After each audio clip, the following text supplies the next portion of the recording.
All right, welcome back to Cyber Unfiltered, where Bob and I actually had to fly last week, and we didn't die in plane crashes, so it's been a good week. Yeah, and I Bob made it home in the same week. Yeah, we didn't get too delayed. We actually you had to go through de-icing, didn't you? Yeah, I did have to go through de-icing. Yeah, it was 75 the one day, and next day we had an inch of snow. Yeah, I wasn't paying attention. I think we might have went through de-icing. I don't know, because I left before you technically. Well, and while Bob was mid-flight is when there was a United flight diverted to Pittsburgh for a beeping sound. So I was like, Bob, what'd you do? I didn't hear My that. first thought was, Bob, what'd you do? Did you see the two Southwest airplanes in Nashville? I didn't see that one. Yeah, air traffic control told one to go to basically go east, and it was going directly in the path of one taking off. They ended up diverting because all the electronics went off. They only missed each other by 500 feet. It's a little close. In the air? Yeah, so they're investigating that because the one was landing but had to come around from the north and come back south, and the other was taking off going north, and yeah, it was northeast, and it was yikes. They took advanced maneuvers, so the air traffic controller kind of messed up and told them to go right in their way. So now that we've just totally ruined people's ability to fly. Also, Europe's almost out of jet fuel, so have fun with that one. Moving on. Well, actually, I saw the air traffic control people are looking for gamers now to get new careers. I'll tell you what, the person I want directing my airplane is somebody who played Call of Duty. or Microsoft Flight Simulator. Let's go. Because they're quick. They're quick on the trigger. I'm assuming they're going to train them properly. Let's hope. Yeah, but all the gamers are used to hitting the button and getting a new life. Oh, jeez. Respawn. All right. Now that we've get ourselves canceled here, let's talk about Power School. Power School had an interesting breach last year. They exposed like 62 million kids' social security numbers. I had to finish that. If I left that with the first part, that was going to go way wrong. But they also had teachers' social security numbers stolen. They're used at what was it? Something like 80% of schools or something in the United States. It was a lot of schools. It was crazy. Yeah. Mm-hmm. Well, they got with ransomware. It was $2.85 million ransom. They paid it, and then there was a second wave of extortion. There's been a few lawsuits filed out of this. Specifically, Texas has sued. Somebody in Ontario, I think Ontario or Canada, has sued as well. But here's the interesting part. It was a 19-year-old kid. I'm sorry, adult. Right? He's going to jail. He said he admitted that he was happy that he was arrested. Matthew Lane is his name. And he was loosely, so everybody was reporting that it was Shiny Hunters that did it, but the group's leadership said that the guy was loosely affiliated with them. So he was easier to name. It was a single guy. Yep. What did you hear? Are you going down to how they found him?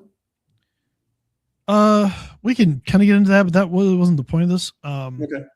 Maybe we'll get to that, but I think the first thing is as we go back and remind ourselves of what happened here, their support portal got hacked, and they had no multi-factor authentication on an admin account that was able to just log in. That's what led to all this. That's bad. Guess you're wondering, that's bad. How do we rebrand MFA to something that people care about? That should be the question of the year. Save your ass. SYA. CYA. Yeah.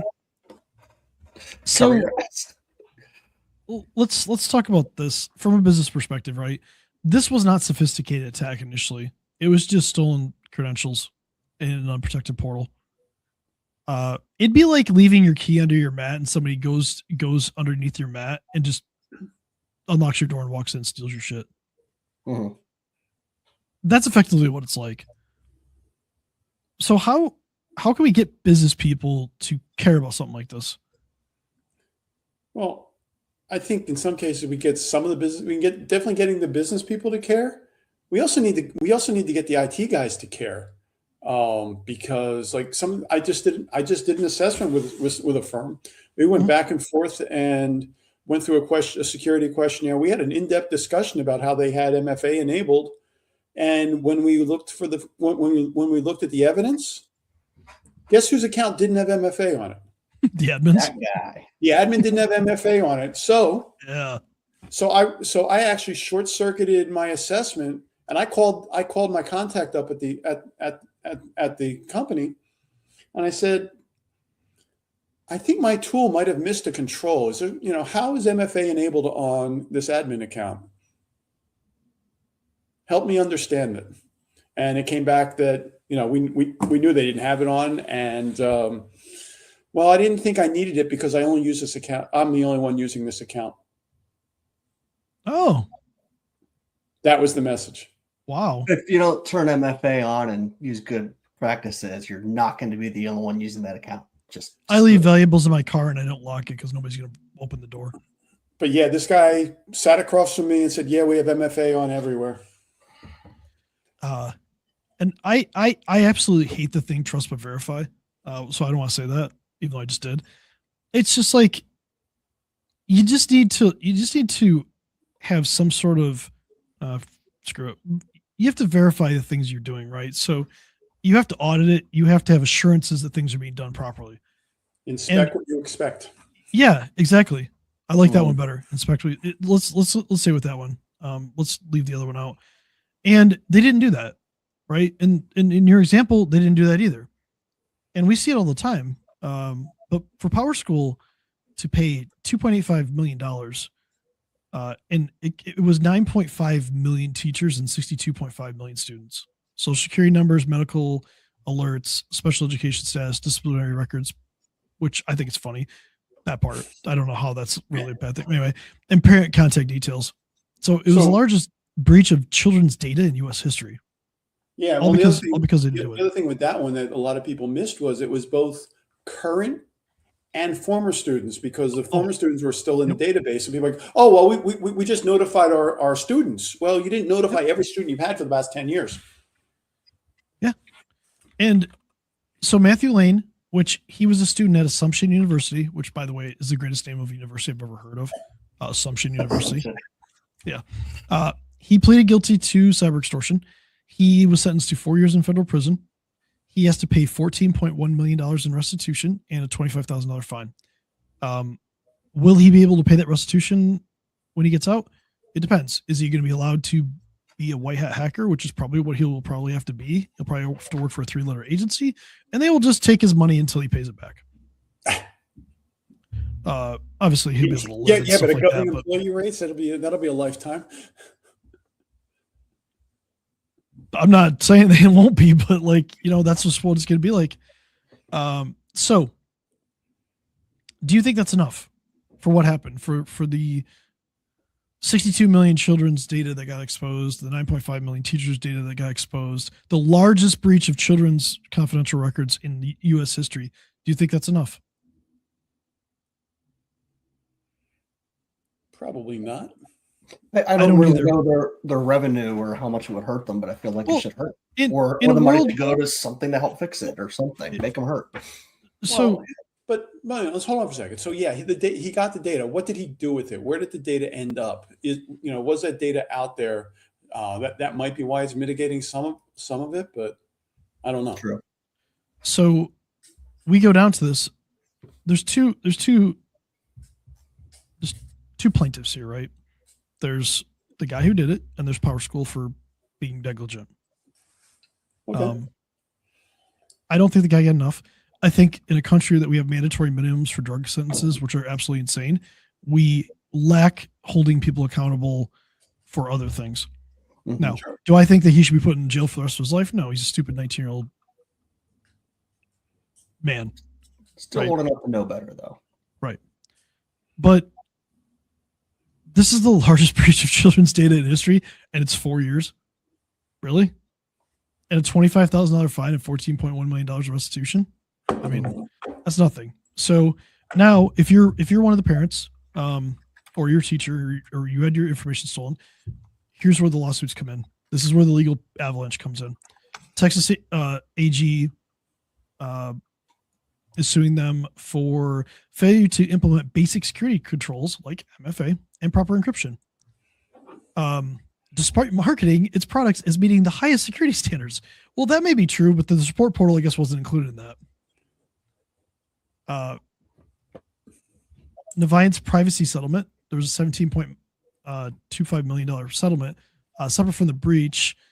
They had PowerSchool had a Navient, I guess, college planning platform that was accused of embedding hidden third-party tracking from Google, Microsoft, and Heap to monitor student communications and harvest demographic data. This isn't part of the breach. This is just the same company. The class action lawsuit alleged that they had unlawful wiretapping and eavesdropping. PowerSchool seems like a really good company there. On top of that, Canada's Ontario Privacy Commissioner released a report finding the institutions failed to maintain reasonable security measures, international regulatory exposure on top of everything else. So PowerSchool is two things. It looks like they were spying on people on one platform, and they just didn't have good security posture in another that led to the largest breach of children's data in history. I feel like both of those are pretty significant issues. Oh, we're not done yet. Oh, this gets better. But wait, there's more. So what do you think? What do you guys think about these three angles? They have a failure to secure, a failure to respect privacy, and they failed to meet international standards. If you're a vendor with client data, should this tell you about your own exposure?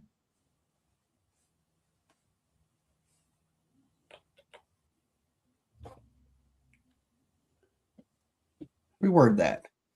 If you're a vendor and you have this kind of data and you failed to secure it, you fail to respect privacy, and you fail to meet international standards, what should this tell you about your own exposure as a vendor? Like, we're not doing international work, but like, think about all the other software vendors that we work with and stuff like that. They have international data that could fail to secure it, could not respect the privacy of their own users, and then they fail to meet international security standards. So that's actually an interesting question. I talked to a couple people, and they're like, "Well, yeah, we've technically got information on European people, but we don't. But since we're out of the jurisdiction of GDPR, we don't care." So they're not on the planet Earth. Is that what they're trying to say? They're saying there's no way for them to touch us.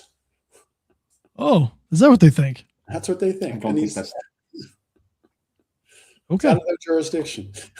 I feel like that's like the siblings in the back of the car, like, I'm not touching you. I'm not touching you. Do you remember when everybody thought that Swiss bank accounts were untouchable until they weren't? Just they just need to understand mine that. Yet. Just kidding. No. No, that's because it's in the Cayman Islands. Oh, now you're in trouble. Anyway, so thunder flow. This makes us really wonder. You're dealing with third-party vendors. They say they're secure. They're spying on you at the same time. How do you know as a consumer, like, what to do, right? You may not know until it's too late. So I think this just illustrates the lack of like regulations and things like that and teeth that companies can get away with stuff like this. Well, the paperwork says spying. Was this more than just putting tracking cookies on to know what people doing and looking at patterns? I don't know what. I didn't read it. They were accused of purposely embedding hidden tracking to monitor the communications and harvest demographic data. So basically, they were selling the data. They put the cookies in there. They implemented the monitoring, and then they sold the data. That's allegedly that's what the lawsuit says. Okay. They actually settled it for $17.25 million. So I'm sure in there it said, we don't admit guilt, but we're just making this go away. Yeah. But this brings us further. On March 18th, this was a monumental thing. This was a monumental judgment against Bain Capital. Bain Capital owns PowerSchool. They bought them for $5.6 billion. And they said the breach, if I remember right, before the breach, they bought them. Well, they're being told that they now have to face claims from school districts for its direct role in the security failures. The court found that Bain exercised purposeful availment by issuing specific operational directives to PowerSchool before and after the acquisition, which included a 5% workforce layoff, offshoring critical cybersecurity and IT functions to a subcontractor whose credentials were the ones stolen that led to the breach in the first place. So the judge claims for negligence, aiding and abetting, and direct liability against the investor, the connection runs in a straight line. Mm-hmm. This goes to show you, if you freaking buy a company and you tell them to do stuff, you open yourself up to liability. And I'm here for this. I'm absolutely here for this. I hope they get dumpstered on this, because I'm sick of everybody trying to put the veil of corporate liability and separating this and say, well, I didn't do anything. Yeah, well, not my problem. Yeah, but we told them to do all this, and we forced them to do all this because we wanted to save a little bit of money, and now this is where they're going. So if you're a PE-backed firm, if you're a VC, whatever, and you walk into a company and you tell them that they need to cut things, they need to change things, guess what? You could be held liable in a breach. Mm-hmm. And now this is new. Maybe this will be thrown out by a higher court. I don't know, but I'm here for this, because we need to start holding people accountable, holding firms accountable, companies accountable for what they do with the data. Because you don't undo this. There's no undo button. Go back to your video game reference. You don't get another life here. Yep. It's out there. Respawn. Yeah. Yeah. There's no up, down, down, left, right. A, B. But I'm ready about that Contra. That was my favorite one. Yeah, that's a little Contra joke. So we're seeing this over and over again. So if the buyer is now liable for security decisions in a post-acquisition, how do you think this reshapes due diligence?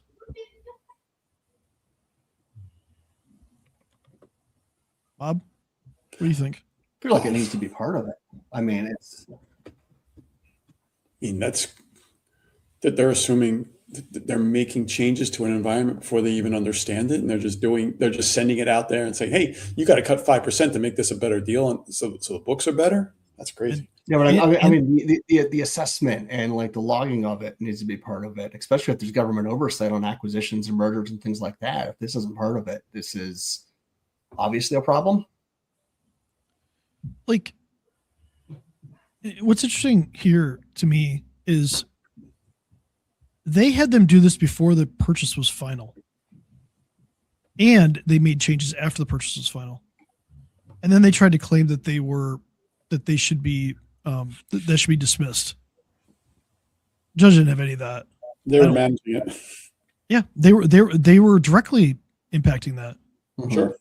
So that's a new change. So now we have a situation where we had a ruling last year that if information on the dark web gets exposed, that is open for class action lawsuit, which was something new because it's considered public information at that point. Now we have a PE-backed firm being sued, and now the private equity is now hopefully being held liable for forcing changes. So the courts are trying to force this. Where are the lawmakers in this? Where are the laws to help protect us?